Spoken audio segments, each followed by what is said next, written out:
In Cowherd's initial reporting, he said that the family and the representatives of the family said, we're doing this because of the offensive fit and not because of issues with payment. Last year in 2024, Tennessee averaged 35.7 points per game, but Nico was worse in overall QBR than the average for Josh Heupel.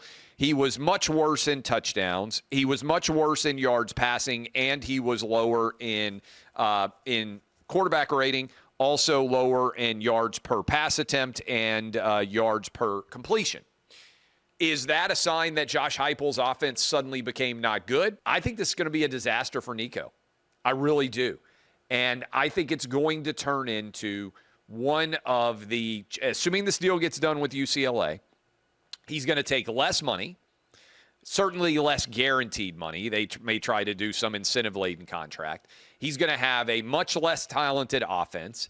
He's going to have a much less successful and proven coaching staff for the offense.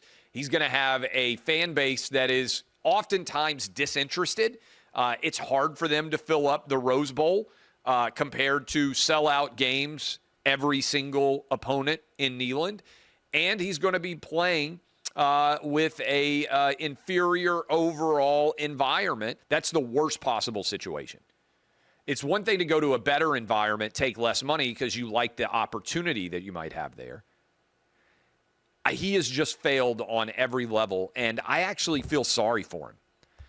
I feel sorry for him because I think he's got the worst possible advisors. But that is the latest. He's going to go potentially to UCLA. I think he will fail there. I think he will have a poor situation around him, poor talent, poor blocking, poor offensive scheme. And I think his story is going to turn into very much of a cautionary tale going forward. Now, maybe I'm wrong. Maybe Nico is going to be unbelievable. Maybe he's going to win the Heisman Trophy with UCLA. Maybe he's going to be the best quarterback in football. I find that very unlikely based on what I saw him perform and do with Josh Heupel, with what I think is a better offensive system and what I think is better talent and a better situation overall.